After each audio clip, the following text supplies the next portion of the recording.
성경 말씀 좀 찾아볼까요? 성경 말씀은 요한계시록 2장입니다.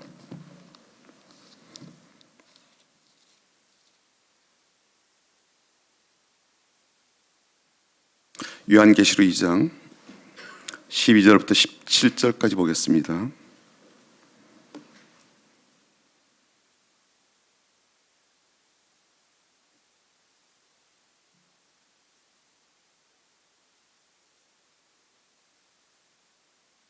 요한계시록 2장 12절부터 17절까지 우리 같이 읽어보겠습니다. 함께 읽습니다. 버가모 교회의 사자에게 편지하라. 좌우에 날선 금을 가지신 이가 이르시되 내가 어디에 사는지를 내가 아노니 거기는 사탄의 권좌가 있는 데라. 내가 내 이름을 굳게 잡아서 내 충성된 증인 안디바가 너희 가운데 곧 사탄이 사는 곳에서 죽음을 당할 때에도 나를 믿는 믿음을 저버리지 아니하였도다. 그러나 내게 두 가지 책망할 것이 있나니 거기 내게 발람의 교훈을 가르치는 자들이 있도다. 발람이 발락을 가르쳐 이스라엘 자손 앞에 거림돌을 놓아 우상의 제물을 먹게 하였고 또 행음하게 하였느니라. 이와 같이 내게도 니골라당의 교훈을 지키는 자들이 있도다. 그러므로 회개하라. 그리하지 아니하면 내가 내게 속히 가서 내 입에 검으로 그들과 싸우리라. 귀 있는 자는 성령이 교회들에게 하시는 말씀을 들을지어다. 이기는 그에게는 내가 감추었던 만나를 주고 또 흰 돌을 줄 터인데 그 돌 위에 새 이름을 기록할 것이 있나니 받는 자 밖에는 그 이름을 알 사람이 없느니라. 아멘. 제가 비전 트립 떠나기 전에 제 부모님들이 오셔서 우리 아이들 잘 부탁합니다. 뭐 그렇게 얘기를 하셨어요. 무슨 의미인지는 아시잖아요. 부모님들이 우리 아이들 집에서 바가지가 많이 셉니다. 그런 뜻이잖아요. 나가서 새더라도 좀 잘 봐주십시오. 뭐 그런 의미일 텐데 나가 보니까 새긴 새요. 근데 그 아이들 보니까 부모님들이 보이는 거예요. 예, 무슨 뜻인지 잘 모르시나요? 부모님들은 우리 아이들이 이제 이런 게 좀 있어요, 이런 게 있어요. 그런데 뭐 어디서 왔겠습니까, 그게? 부모님들이 다 보여주셨잖아요, 다. 예. 그래서 아이들이 이제 새로운 환경에 가다 보니까 본인들도 생존 본능이 저절로 생기는 거예요. 그러니까 살아남으려면 어떻게 해야 되겠어요? 자기 장점은 최대치로, 그렇죠? 그래야 살아남을 거니까. 그러니까 최대치로 이제 막 올리는 거예요, 장점을. 또 반면에 이제 장점만 올라가는 게 아니라 이제 단점도 안 보이는 게 막 보이겠죠, 그렇죠? 저는 그래서 뭐 농담반 진담반 낯선 곳에 가면 장점도 최대치, 단점도 최대치 나온다. 근데 그게 다 어디에서 나왔다? 집에서 나왔다. 예, 그렇게 좀 생각이 됩니다. 그래서 아이들 보니까 부모님이 좀 보이더라고요.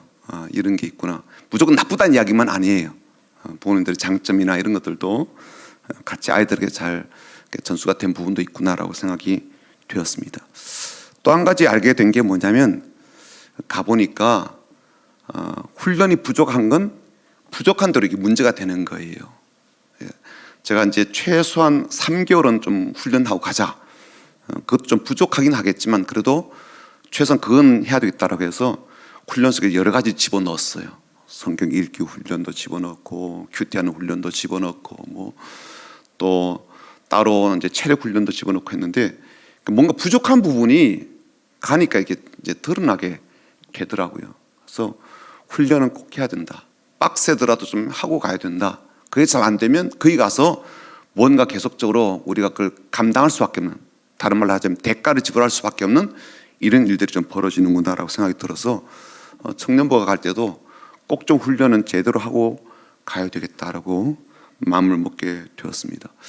저는 우리 주일 오후에 예배를 좀 드리고 있지만 지금 계시록 통해서 교회를 살피고 있잖아요. 이것도 하나의 훈련의 과정이다라고 생각되고 이걸 우리가 잘 받고 잘 살피고 또 중요한 것들을 잘 붙잡아야 하나님께서 기뻐하신 교회를 우리가 세울 수가 있겠다라고 생각을 해봅니다.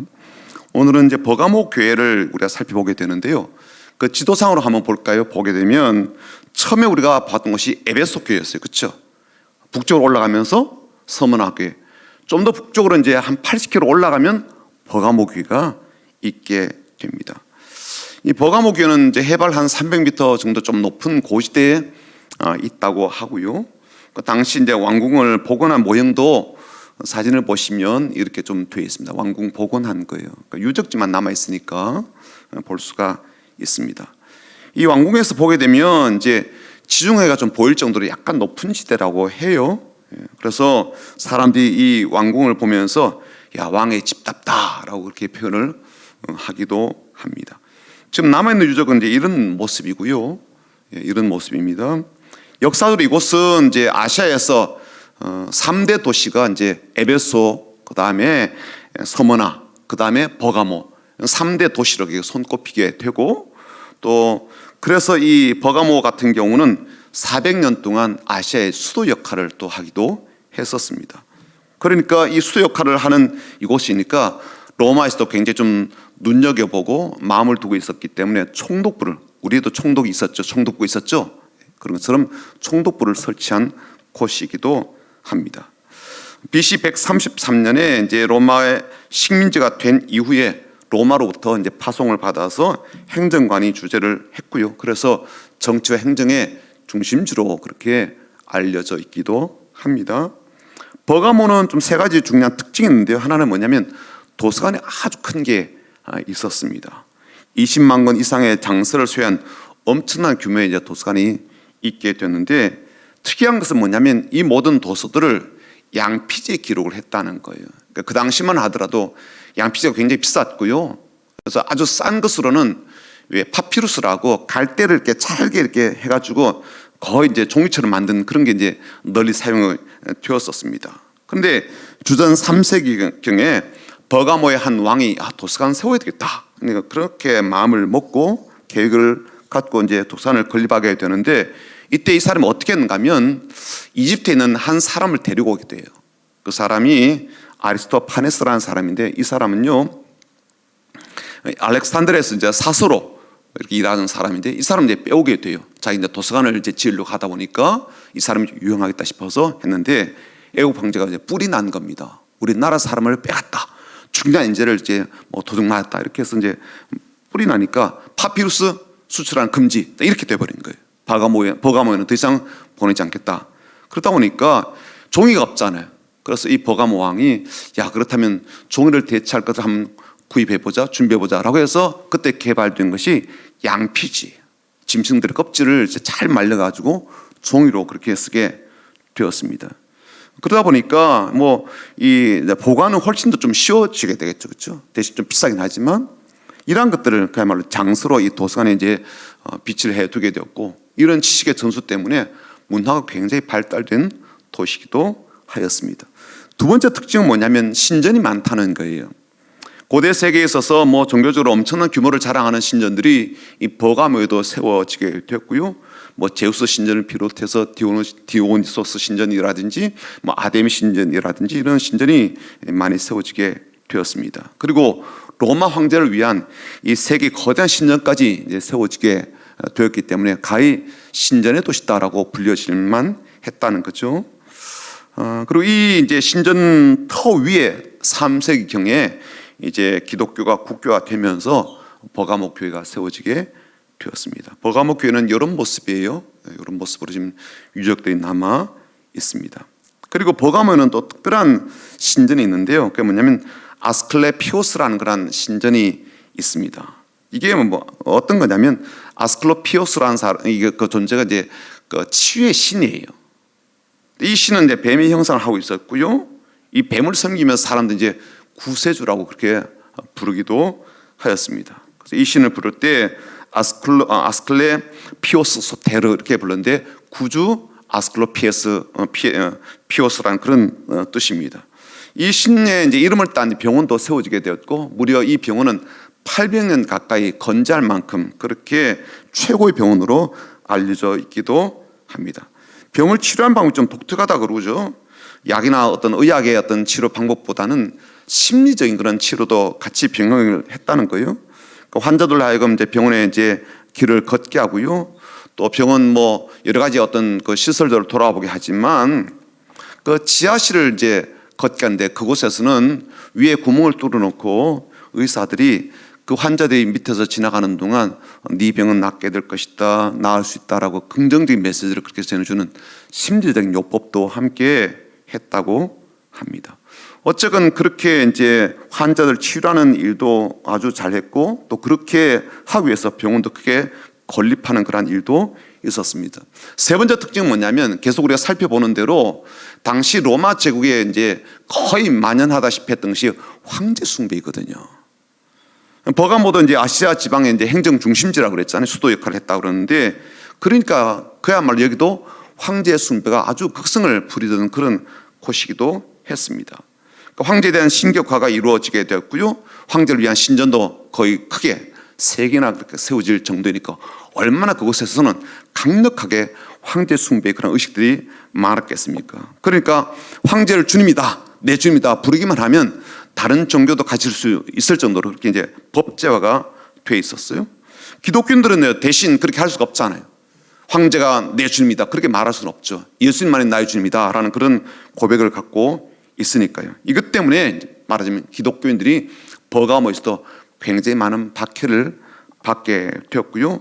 당시 이제 로마 그 사람들은 어떻게 생각했는가 하면, 기독교인들이 이제 충성스럽지가 못하고 반역을 일으킬 가능성이 많고, 그래서 이제 시민권을 이제 박탈하게 되고, 시민권 박탈하게 되니까 각종 많은 그런 어려움들을 겪게 되었습니다. 특히 이제 버가모는요, 다른 도시보다도 훨씬 빨리 먼저 황제 숭배를 위한 신전이 건립되었기 때문에 그 박해 정도가 훨씬 다른 도시보다도 심했다라는 것을 알 수가 있고, 또 이때 이 버가모는 총독부가 세워져 있었는데요. 로마 정부 하에는 총독은 2가지 종류였다 그래요. 어떤 종류냐면, 한 종류가 글라디라는 그런 검을 가진 총독이 있었답니다. 그리고 검을 가진 총독이 있는가 하면 그렇지 못한 총독이 있었다 그러는데, 이 검은 뭐냐면 로마 제국 황제가 이제 내려준, 하사해주는 그런 칼입니다. 특별한 선물로 내려준 칼인데, 이 검을 주는 이유는 뭐냐면 네가 세금을 잘 거두어서 이 나라에 잘 바쳤다, 그런 것 때문에, 또 로마의 정책도 잘 따랐다라는 것 때문에 신임의 표시 혹은 포상의 의미로 그렇게 검을 주었다라고 합니다.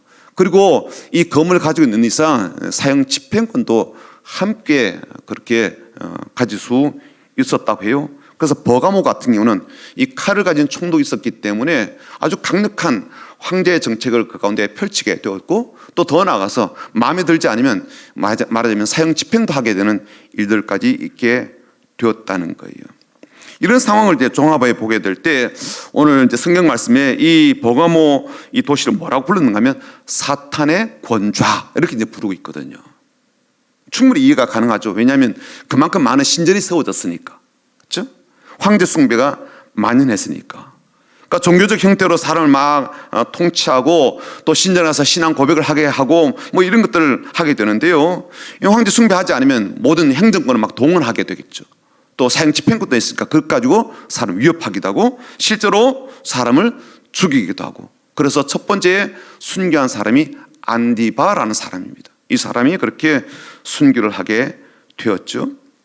자, 버가모 교회의 이제 모습을 좀 보게 될 텐데, 보면은 주님께서 나타나신 좀 특이한 모습이 있어요. 12절에 한번 볼까요? 12절에 보시면 버가모 교회의 사자에게 편지하라. 그 다음에요, 좌우에 날선 검을 가진 이가, 그러니까 주님을 그렇게 표현했어요.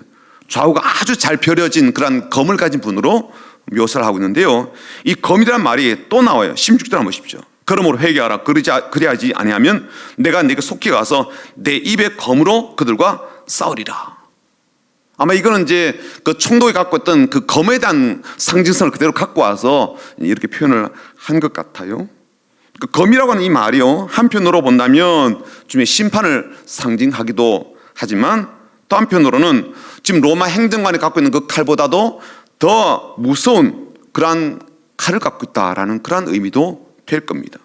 그래서 한편으로 본다면 성도들이 잘못된 신앙의 길을 갖게 된다면 확실하게 강력하게 심판한다, 혹은 잘못된 악한 무리들 하나님께서 심판하신다, 그런 의미가 될 것이고, 또 한편으로 주님께서 그러한 검을 갖고 계시니까 로마 행정관이 갖고 있는 그러한 검을 무서워하지 마라, 이런 의미도 이중적 의미를 갖고 있다고 볼 수가 있을 겁니다. 왜냐하면 주님은 양날이 잘 벼려진 칼을 갖고 있으니까요. 또 세 번째, 이 주님이 버가모 교회를 향해서 하신 말씀이 있는데요, 우선 칭찬하신 말씀을 들려주십니다. 칭찬의 말씀이 13절이죠 13절 한번 같이 읽어볼까요? 내가 어디에 사는 것을 내가 아노니 거기는 사탄의 권좌가 있는 데라. 네가 내 이름을 굳게 잡아서 내 충성된 증인 안디바가 너희 가운데 곧 사탄이 사는 곳에서 죽임을 당할 때에도 나를 믿는 믿음을 저버리지 아니하였도다. 그러니까 주님께서는요, 이 버가모 교인들이 살고 있는 이 동네, 그 도시를 잘 아신다는 거예요. 그곳이 어떻다는 거예요? 사탄이 사는 곳이다 라고 그렇게 알고 계시다는 거예요. 이 산다는 말이요, 조금 다른 단어들이 좀 쓰여져 있습니다. 한 단어는 어떤 거냐면 파로이케인이라는 그런 단어인데, 이건 이제 거쳐 지나가다, 뭐 잠깐 살다 떠나다, 나그네로 살다, 이런 뜻이 되고요. 또 다른 의미가 있는데, 이 카토이케인이라는 이 말은요, 아예 눌러서 살고 있다, 거기 아예 정착해서 살고 있다, 시민으로 살고 있다, 그런 뜻이 됩니다. 그런데 사탄이 사는 곳이라고 한 이 표현은요, 두 번째 의미인 거예요. 말하면 사탄이 잠깐 있다 떠난다 이런 게 아닌 거죠. 여행 왔다가 그냥 놀다가 갔다 이런 뜻이 아닌 거예요. 여기 아예 주인처럼 눌러 살고 있는 동네다, 그런 뜻이 되는 거죠. 그러니까 그만큼 지금 사탄이 아주 강력하게 뿌리를 내리고 자기의 거주처럼 살고 있으니까 그 안에 살고 있는 성도들과 그리고 교회 신자들이 얼마나 많은 어려움을 겪겠냐고요. 사탄이 주인처럼 버티고 이렇게 살아가니까. 그러니까 이런 이제 의미가 되는 거죠. 이 말은요, 사탄의 지배력이 강력한 그곳에서, 그리고 그 힘을 아주 강력하게 행사하는 그곳에서 성도들이 지금 버텨내고 있는 거죠. 그렇죠? 그러니까 말하자면 지금 무슬림이 그렇게, 이슬람이 강력하게 힘을 확장해 나가는 인도네시아에서 교회들이 그래도 버텨내는 것처럼 이 버가모 교인들도 지금 그런 상황이었던 거예요. 도망하지 않고 살고 있는 거죠. 버티며 견뎌내고 있는 거죠. 그 자리를 지키면서 살아내고 있는 거죠. 주님께서 그것을 이제 칭찬하시는 거예요. 내가 알지. 네가 사는 동네가 어떤지를 잘 알아. 얼마나 강력한 압박이 있는지를 내가 잘 알지. 오죽하면 그곳이 사탄의 권좌이겠니? 사탄의 그런 왕궁이겠니? 근데 네가 잘 버텨내고 있구나, 잘 살아내고 있구나, 아이고 잘한다, 그런 뜻이 되는 겁니다. 자신의 신앙적 삶을 포기하지 않고 떠나지 않고 칼이 난무하고 있고, 심지어 그 칼에 누가 죽었어요? 안디바라는 사람이 순교를 당했잖아요. 그런 가운데서도 믿음을 갖고 떠나지 않는구나, 그렇게 지금 표현을 하신 겁니다. 안디바가 어떻게 죽었는가라는 것은 뭐 전설처럼 내려오는데요, 이렇게 죽였다 그래요. 야, 너 황제를 네 입으로 주님이다라고 고백한다면 내가 도와줄게 라고 관리가 이야기합니다. 그랬을 때 안디바가 거부해요. 다른 많은 순교자도 그랬던 것처럼 거부하니까 이 관리가 어떻게 했는가 하면요, 큰 녹가마를 이제 가져다 놓고 불을 떼는 거예요. 밑에다 펄거기 불을 떼고 나서 거기다 이제 안디바를 집어넣고 사람을 이렇게 나물 볶듯이 볶은 거예요. 그렇게 죽였습니다. 전설 같은 이야기입니다만 그렇게 순교를 당했다고 합니다. 그러니까 버가모에서 순교자가 나올 정도이니까 다른 성도들 얼마나 어렵고 힘들었겠어요. 그런데도 사람들이 다른 데 가지 않는 거예요. 끝까지 버텨내는 그런 모습이었기 때문에 주님께서 이렇게 칭찬을 하시게 됩니다. 그래서 이 안디바 같은 경우도 나의 충성된 증인이다 라고 주님께서 말씀을 하셨고, 또 그 남아있는, 순교당하지 않았지만 남아있는 그러한 사람들도 나의 충성된 증인이라 라고 이렇게 주님께서 여겨주셨죠. 그러나 그렇게 믿음이 좋은 버가모 교회도, 그런 교인들도요, 주님께서 책망하실 일이 있었습니다. 좀 안타까운 일인데 14절에 바로 그 책망에 대한 내용입니다. 한번 볼까요? 같이 읽어보겠습니다. 14절. 그러나 내게 두어 가지 책망할 것이 있나니 거기 내게 발람의 교훈을 지키는 자들이 있도다. 발람이 발락을 가르쳐 이스라엘 자손 앞에 걸림돌을 놓아 우상의 제물을 먹게 하였고 또 행음하게 하였느니라. 15절이요. 이와 같이 내게도 니골라당의 교훈을 지키는 자들이 있도다. 그러니까 지금 대표적으로 두 가지 문제를 이야기하신 거죠. 그렇죠? 하나는 뭐였어요? 발람의 교훈을 지키는 그런 존재가 교회 안에 있다. 그러니까 순교자도 있지만 이상한 사람은 있는 거예요. 또 니골라당의 교훈을 지키는 존재도 있다. 니골라당은 지난주에 이제 말씀을 드렸으니까 오늘은요 발람에 대해서 한번 좀 살펴보죠. 발람은요 민수기 22장부터 25장까지 나오는 거기에 등장하는 선지자입니다. 발람이라는 선지자 잘 아실 텐데요. 이 사람은 하나님의 선자였고 실제로 하나님의 음성을 들었던 사람이에요. 그리고 그 메시지를 자기가 선자니까 전했던 사람이에요. 실제로 듣는다니까, 실제로. 예? 근데 이 사람이요, 이상하게도 뭐가 좀 이 사람에게 늘 유혹이 되는가 하면, 이게 이 사람의 굉장히 큰 이제 유혹거리였던 거예요. 이걸 못 견디는, 이거를. 이거만 나오면 막 이 양반이 정신을 못 차리는 거예요. 예. 하나님께서 이쪽으로 분명히 말씀을 주셨는데 딱 여기 나오면은 막 정신이 막 다 이상하지 않아요? 그렇죠? 음성을 듣는데 하나님 말씀을 듣는데 어떻게 여기 빠질까? 근데 이 사람이 그런 캐릭터예요.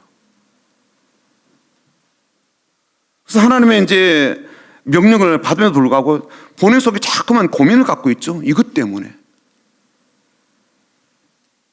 결국 이 사람이 어떻게 했는가 하면요, 이걸 못 견뎌가지고 이걸 포기하지 못하고 이걸 붙잡는 바람에 발락이라는 미디안 왕에게 이스라엘 사람들을 어떻게든 망가뜨리고 그리고 하나님께로부터 심판받게 할 계략을 넘겨준다고 이렇게. 물론 본인이 뭐 이렇게 하진 않아요. 본인이 뭐 이스라엘 사람을 저주하거나 그렇진 않아요. 다만 요렇게 하면요 이스라엘 사람들이 홀라당 넘어갈걸요. 그래서 하나님께로부터 징계를 받을 거예요. 그러니까 당신은 굳이 뭐 손 안 대도 괜찮아요. 이렇게 해서 돈을 잔뜩 받고 그 계략을 넘겨준다고요. 그게 뭐였는가 하면은 남자들이 뭐에 좀 약한 게 있잖아요. 그렇죠?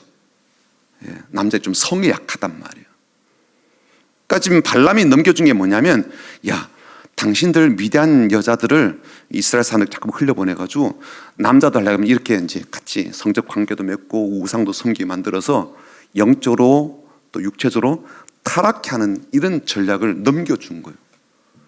그리고 그 전략이 먹히게 되었고, 이 때문에 이스라엘 사람이 꽤 많이 죽었습니다. 심판받아서, 징계를 받아서. 결국 이제 발람도 나중에 이제 하나님의 진노를 받아서 칼에 목베임을 당해서 본인도 죽게 되거든요. 그러니까 이 발람의 사건이 말하자면 굉장히 의미 있는 이제 사건인 거예요. 우리한테 중요한 교훈을 주는 사건인 겁니다. 근데 지금도 버가모 교회에 그렇게 발람의 교훈을 따르는 사람이 있다는 거예요. 그 양다리 걸친 사람인 거죠. 그렇죠? 양다리 걸친 사람. 그러니까 버가모 교회 이제 그렇게 상황이 생길 수밖에 없는 게 뭐냐면 이 핍박이 워낙 강하니까 말 듣지 않으면 칼을 휘두르고 말 듣지 않으면 사람을 죽이고 뭐 경제적인 어떤 이권들 다 뺏어가 버리고 살기 어려우니까 말하자면 양다리 걸치는 사람이 생겨나는 거예요. 그것을 이제 어떻게 표현했어요? 발람의 교훈을 지키는 자들이다라고 그렇게 표현을 하고 있는 거죠. 그러니까 교회 안에 이제 혼합적인 어떤 신앙적 상태를 가진 사람들이 이제 생겨나게 된 거예요. 왜냐하면 행정관들이나 관리들이 무력으로 자꾸만 사람들을 괴롭게 하고 어려움을 주고 황제 숭배를 강요하니까 어떻게 해요? 한편으로 내가 교회 안에서는 이제 믿음의 고백을 하지만 나가서는 이제 그 사람들이 원하는 대로 해주는 거예요. 나가서는 황제가 나의 신입니다라고 해주고 또 교회 안에서는 내가 예수님 나의 주인이십니다 고백하고 그렇게 이제 살아가게 되는 겁니다. 우리가 살아남기 위해서 할 수 없잖아. 우리가 사회에서 그래도 뭐라도 벌어서 먹고 살려면 할 수 없잖아. 그래서 신전에 가서 절하고 로마 황제가 주님이라고 고백하고요. 또 우상 제물도 먹기도 하고. 그렇지만 그렇다고 해서 먹고 살기 위해서 그렇게 한 우리를 주님께서 나는 더 이상 사랑하지 않아. 그렇지는 않을 거 아니야. 왜냐하면 내가 교회 가서 주님 사랑합니다라고 고백하니까. 예수님 나의 주님이시다 고백하니까. 내가 신앙 때문에 핍박을 받고 뭐 경제적 어려움을 겪게 되고 사회적으로 냉대를 받고 무시당해서 아예 그냥 그렇게 도태가 되느니 차라리 밖에서는 그들이 원하는 것을 해주고 안으로 들어와서는 주님이 원하시는 것을 해주면 되지 않는가라는 것이 바로 발람이 걸어갔던 그 길을 그대로 따르기 때문에 발람의 교훈을 지키는 자들이다라고 표현을 한 거예요. 마음으로는 내가 예수님께 내 마음을 드리고 또 황제 숭배는 내가 입으로만 하면 되니까 이렇게 이제 한 거죠. 이게 사실은 교회에 큰 문제가 되는 겁니다. 또 주님께서는 그것을 결코 원치 않으시고 우리도 좀 그런 이제 논리를 따를 가능성이 적지 않죠, 그렇죠? 예.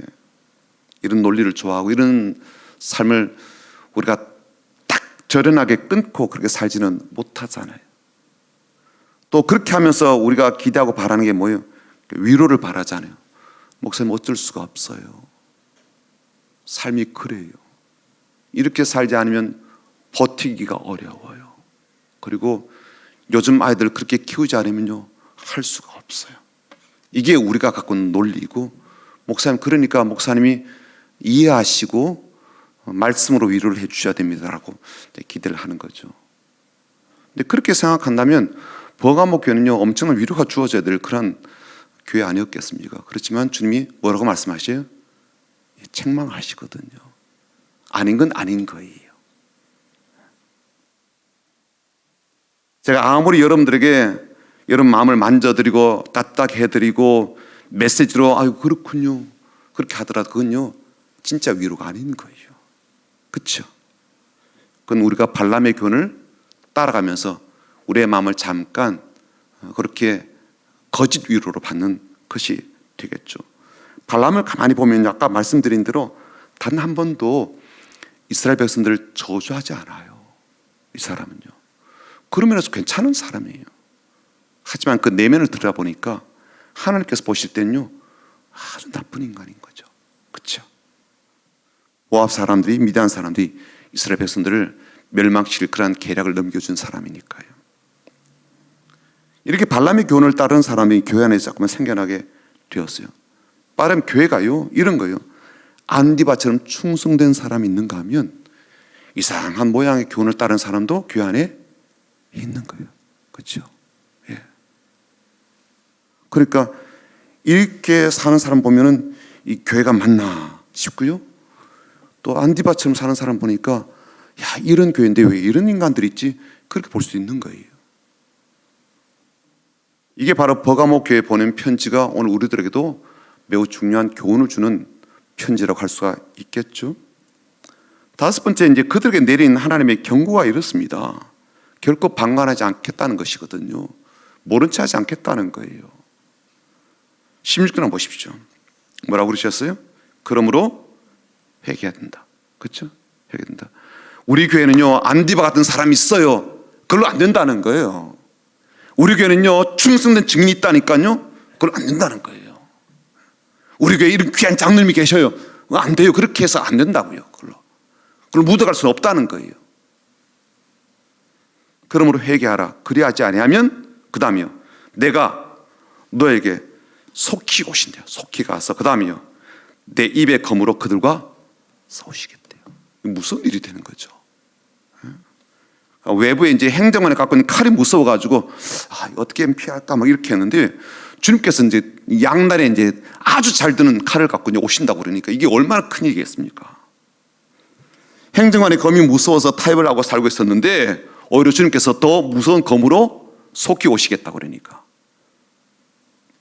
그리고 뭐라고 그랬어요? 그들과 어떻게 한다고요? 싸우시겠대요.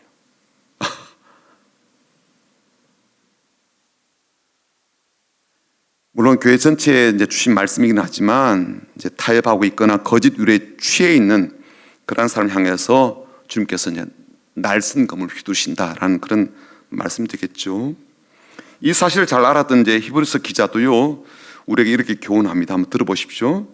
하나님 말씀은 살아있고 활력이 있어 좌우에 날쓰는 어떤 검보다도 예리하여 혼과 영과 및 관절과 골수를 찔러 쪼개기까지 하며 또 마음의 생각과 뜻을 판단하나니 지으신 것이 하나도 그 앞에 나타나지 않음이 없고 우리의 결산을 받으실 이에 눈앞에 만물이 벌거벗은 것 같이 드러나느니라. 하나님께서 이 모든 것을 다 드러내신다는 거예요. 그리고 그렇게 확실하게 판단하실 것이고 분명하게 칼로 그렇게 그들을 치실 것이다라고 말씀하십니다.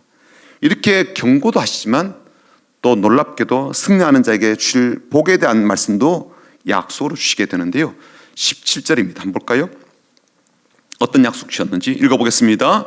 그 있는 자는 성령이 그애들에게 하신 말씀을 들을지어다. 이기는 그에게는 내가 감추었던 만나를 주고 또 흰 돌을 줄 터인데 그 돌 위에 새 이름을 기록한 것이 있나니 받는 자 밖에는 그 이름을 알 사람이 없느니라. 두 가지 약속을 주셨어요. 하나는 뭐냐면 감추었던 만나를 주시겠다라고 했습니다. 이 만나가 뭐냐라고 이제 뭐 구구한 해석들이 있는데요. 몇 가지 이제 이렇게 해석들이 있습니다. 첫 번째는 뭐냐면 메시아 시대에 누리는 축복이다. 그렇게 말을 하는 사람이 있습니다. 새로운 시대에 이제 복을 받는다. 그런 뜻으로 해석을 해요. 랍비들의 이제 전설에 의하면 성전이 이제 파괴되었을 때, 예루살렘 성전이죠. 파괴되었을 때 만나 같은 돌 항아리를 이제 예레미야가 시내산 절벽 가운데 감춰뒀다. 네, 메시아가 오시게 되면 그 만나 항아리를 찾아내서 우리에게 주실 것이다. 그러므로 감췄던 만나를 먹게 된다라는 이 말은 메시아가 오시면 새 시대가 열린다라고 해석을 하는 사람도 있습니다. 그래서 새로운 시대의 모든 복을 누린다라고 그렇게 해석하고요. 어떤 사람은 이 만나를 이렇게 또 해석을 합니다. 뭐냐면 성경을 보니까 만나를 가리켜서 하나님께서 너에게 먹게 하신 양식이다 라고 그렇게 된 부분이 있기 때문에 만나를 하늘의 양식 혹은 권세 있는 자의 떡 이렇게 이제 생각을 하는 거예요. 그래서 주님께서 믿음으로 이기는 그러한 사람들에게 감추던 만나를 주시겠다라는 그런 말을 이렇게 해석을 하는 거예요. 우리가 이방 사람들과 같이 식사를 할 수는 없잖아요. 그들이 지금 제사라든지 뭐 잔치라든지 이런 모든 것들은 우상 숭배와 인간이 있으니까 그곳에 우리가 갈 수가 없다고요. 그렇지만 그들이 누리는 그런 누림을 갖지는 못하지만 그러나 언젠가는 하늘의 양식을 놀랍고 우리에게 잔치를 베풀으시는 그런 자리에서 먹을 수 있다라고 그렇게 해석을 하게 되는 거죠. 이 땅에는 그런 누림이 없어요. 이 땅에는 그런 잔치에 참여할 수 없다고요. 다 이런 것들이 이제 종교적으로 연관이 되어 있으니까. 하지만 그날이 되게 되면 주님께서 감추어 두었던 만나를 우리에게 허락하시고 우리를 하여금 배부르게 하신다라고 그렇게 해석하는 학자도 있습니다. 또 어떤 사람은요, 이 성찬식에서 주님께서 우리에게 떡이 되게 하시겠다라고 본인이 떡이 되신다고 하셨으니까 주님께서 주시는 그 하늘의 만나, 하늘의 양식을 우리가 먹게 된다라고 그렇게 생각하기도 해요. 왜냐하면 주님께서 내가 생명의 떡이라고 했으니까.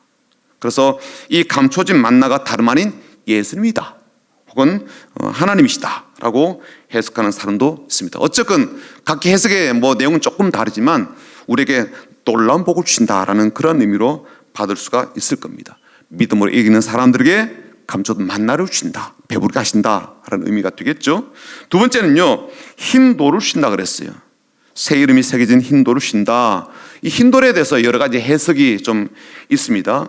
랍비들의 이제 전설에 의하면 만나와 더불어 이제 값진 돌이 하늘에서 떨어지게 되었는데 이 흰 돌이라고 하는 것은 하나님께서 이 백성들에게 주는 값진 선물이다라고 그렇게 해석을 하기도 해요. 또 두 번째로 어떤 해석이 있는가 하면 옛날에 이제 뭔가 개선하게 될 때 철사에다 돌을 꿰어가지고 그렇게 사용하기도 했다는 겁니다. 아이들의 장난감처럼 그렇게 된 부분이 있잖아요. 그래서 이 흰 돌이라고 하는 것은 그 돌을 받는 사람들이 주님께서 충성된 사람으로 그렇게 여기시고 충성된 사람의 숫자에 들어왔다라고 그렇게 보는 해석도 있습니다. 세 번째는 이런 해석이에요.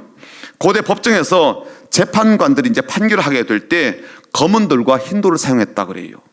검은 돌은 유죄, 흰 돌은 이제 무죄를 나타내니까 흰 돌은요, 주님께서 이 그리스도인들의 모든 죄를 사하시고 의롭다 하셨다라는 증표다, 그렇게 이제 보는 경우도 있습니다. 또 어떤 해석도 있는가 하면 이게 그러니까 무료로 뭔가 하는 입장권이라든지 무료로 먹게 되는 식사권으로 그렇게 해석하는 사람도 있습니다. 이게 왜 그런가 하면 당시 로마에서 어떤 부자들은요, 어떤 무료 식사권을 이렇게 나눠줬대요. 그거 갖고 들어가면 마음껏 먹을 수 있었다고 합니다. 그런 것처럼 그렇게 하나님께서 우리에게 이렇게 흰돌을 주신 것은 마음껏 하나님의 나라에서 먹게 된다, 뭐 그런 의미로 그렇게 해석을 하기도 했다는 거예요. 또 어떤 공연장이나 뭐 이런 것들 행사하게 될 때 이 흰돌 같은 게 있으면은 무료로 입장할 수가 있었다고 합니다. 그런 것처럼 우리에게 흰돌을 주신다는 것은 하나님 나라에 이렇게 우리가 은혜로 들어갈 수가 있다라는 것은 그런 표식으로 생각하게 되었던 거죠. 그래서 그런 허가서처럼 그렇게 여겼다고 합니다. 어쨌건 이런 어떤 그런 혜택과 이런 놀라운 은혜를 이 믿음의 승리자들에게 주님께서 주신다라는 것을 말씀을 하고 있습니다. 사랑하는 성도 여러분, 오늘은 이 버가모교에 대해서 우리가 좀 살펴보게 되었는데요. 그들이 처한 어떤 형편이 어떻게 본다면 우리가 지금 살고 있는 것보다 조금 더 어려운 그런 도시였고 그런 상태였죠. 또 환경 자체가 좀 그러했고요. 그럼에도 불구하고 그 가운데서 믿음을 잘 지키는 사람이 있었기에 안디바 같은 사람은 이름을 기록해 주시면서 참 충성된 증인이다라고 말씀하셨지만, 반면에 그런 어떤 환경과 그리고 그런 어떤 어려움 앞에 굴복하고 비굴하게 살았던 그런 이들도 있었기 때문에 주님께서 경고하시면서 회개하라고, 내가 그들과 싸울 것이다라고 말씀하신 부분도 우리가 귀담아 들을 필요가 있다고 생각하게 됩니다. 믿음으로 이긴 사람들에게는 그때나 지금이나 동일하게 주께서 만나도 내리시고 흰돌도 주시는 그런 은혜를 우리 가운데 내려주실 거예요. 오늘 다시 한 번 더 우리 13절 보시면서 같이 우리가 기도하고 고백했으면 좋겠습니다. 13절 한번 볼까요? 같이 읽어보겠습니다. 내가 어디에 사는 것을 내가 아노니 거기는 사탄의 권좌가 있는 데라. 내가 내 이름을 굳게 잡아서 내 충성된 증인 안디바가 너희 가운데 곧 사탄이 사는 곳에서 죽임을 당할 때에도 나를 믿는 믿음을 저버리지 아니할도다. 죽기까지, 죽는 그러한 과정의 어려움을 겪어도 믿음을 저버리지 않았던 이 안디바처럼 버가모 교회가 그렇게 살도록, 그렇게 믿음으로 살아내도록 그렇게 말씀을 주셨는데, 오늘 이 시대도 우리의 삶이 그렇게 녹록지는 않죠. 그렇지만 그런 가운데서도 끝까지 굴복하지 않고 믿음을 잘 지켜나가는 21세기 버가모 교인 다 되시기를 주님의 이름으로 축복합니다. 그런 믿음의 사람들이 되시기를, 또 그런 믿음을 우리의 자녀와 다음 세대에 꼭 남겨주는 복된 교회 성도 되기를 소망합니다. 우리 찬송가 382장 같이 부르고요, 함께 기도하겠습니다. 382장입니다.